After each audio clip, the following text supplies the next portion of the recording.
A Fraternidade Espírita Chico Xavier apresenta A Página Amiga, o audiobook do livro Missionários da Luz.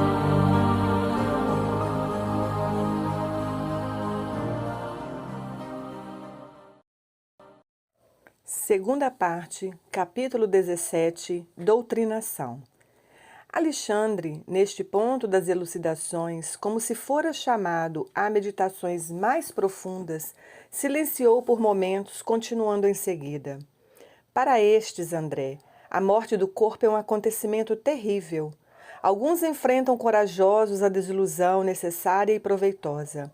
A maioria, porém, fugindo ao doloroso processo de readaptação à realidade, precipita-se nos campos inferiores da inconformação presunçosa, organizando perigosos agrupamentos de almas rebeladas com as quais temos que lutar por nossa vez. Quase todas as escolas religiosas falam do inferno, de penas angustiosas e horríveis, onde os condenados experimentam torturas eternas. São raras, todavia, as que ensinam a verdade da queda consciencial dentro de nós mesmos, esclarecendo que o plano infernal e a expressão diabólica encontram início na esfera inferior de nossas próprias almas. O orientador amigo fez novo intervalo e, depois de pensar a sós durante alguns instantes, considerou: você compreende, os que caem por ignorância aceitam com alegria a retificação, desde que se mantenham em padrão de boa vontade sincera.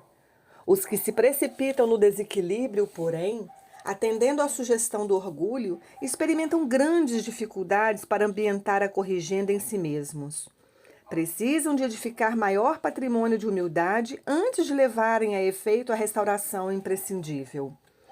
Observando que o mentor silenciara novamente, perguntei: mas se o erro voluntário pertence ao sacerdote, no caso em exame, como explicar o sacrifício materno? Alexandre não hesitou. Há renunciações sublimes em nosso plano, exclamou sensibilizado, dentro das quais companheiros existem que se sacrificam pelos outros, através de muitíssimos anos. Mas no processo, sob nossa observação, a nossa amiga tem a sua percentagem de culpa. Na qualidade de mãe, ela quis forçar as tendências do filho jovem. Em verdade, ele renascera para uma tarefa elevada no campo da filosofia espiritualista. Contudo, de modo algum se encontrava preparado para o posto de condutor das almas. A genitora, entretanto, obrigou-o a aceitar o ingresso no seminário, violentando-lhe o ideal e, indiretamente, colaborou para que o seu orgulho fosse demasiadamente acentuado. Interpretando suas tendências para a filosofia edificante, à conta de vocação sacerdotal, impôs-lhe o hábito dos jesuítas, que ele deslustrou com a vaidade excessiva. Claro que nossa irmã estava possuída das mais santas intenções. Todavia, sente-se no dever de partilhar os sofrimentos do filho, sofrimentos, aliás, que ele mesmo ainda não chegou a experimentar em toda a extensão. Em vista da crosta de insensibilidade com a revolta que lhe vestiu a alma desviada.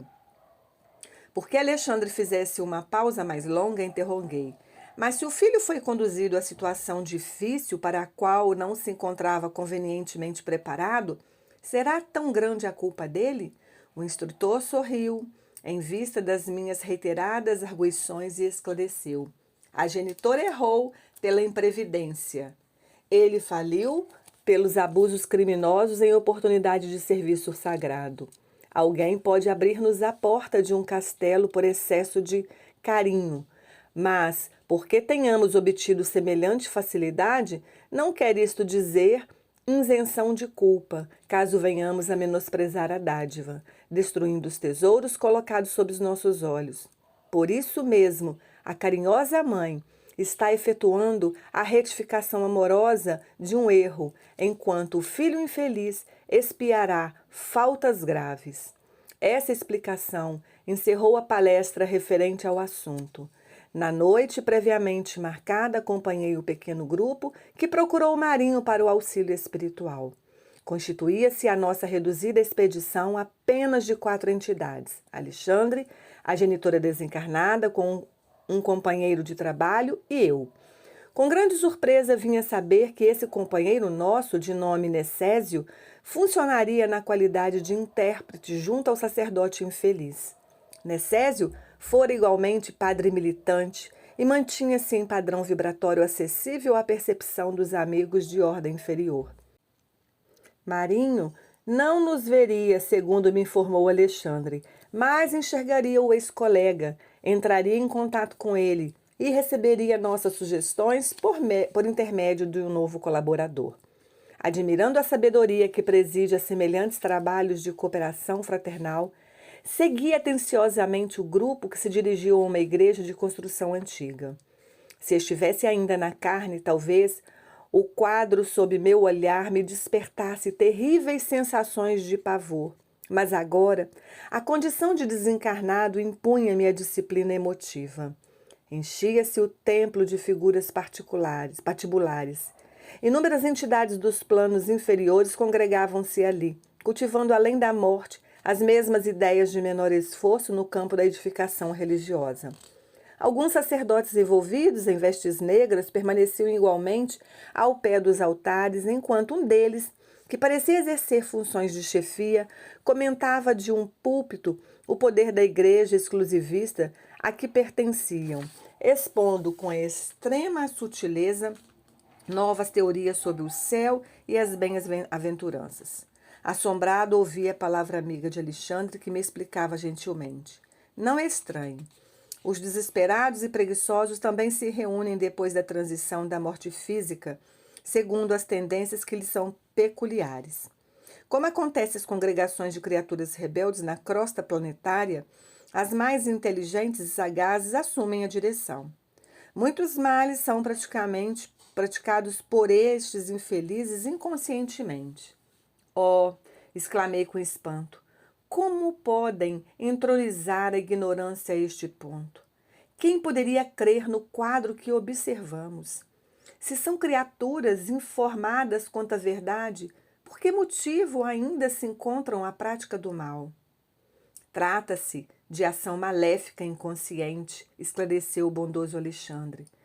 Mas, respondi aturdido, por que contrassenso as almas cientes da distância que as separa da carne não se rendem à lei do bem?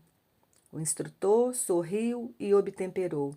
Entretanto, na própria humanidade encarnada você encontrará idênticos fenômenos.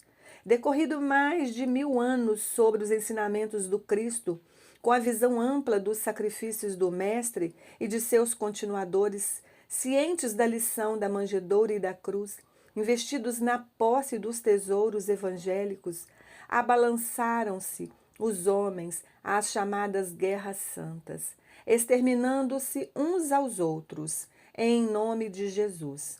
Instituíram-se tribunais da Inquisição, cheios de suplícios, onde as pessoas de todas as condições sociais foram atormentadas aos milhares em nome da caridade de nosso Senhor. Como você verifica, a ignorância é antiga e a simples mudança de indumentária que a morte física impõe não modifica o íntimo das almas. Não temos céus automáticos, temos realidades. Sem disfarçar o meu assombro, voltei a indagar. Mas como vivem essas criaturas desventuradas? Obedecem às organizações que lhes sejam próprias?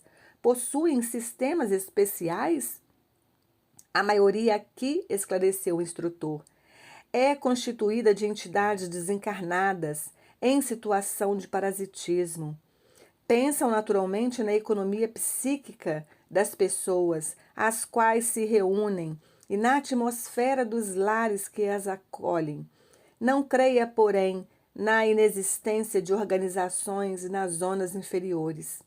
Elas existem, e em grande número, não obstante os ascendentes de orgulho e rebeldia que lhes inspiram as fundações. Em semelhantes agrupamentos, dominam os genes da perversidade deliberada. Aqui, sob os nossos olhos, temos tão somente uma assembleia de almas sofredoras e desorientadas. Você não conhece ainda os antros do mal em sua verdadeira significação. E num gesto expressivo acentuou: não vivemos em paz com esses focos de maldade organizada. Compete-nos lutar contra eles até a vitória completa do bem. Mais uma vez, senti a extensão e a magnitude dos serviços que aguardam os leais servidores de Jesus depois da morte do corpo físico.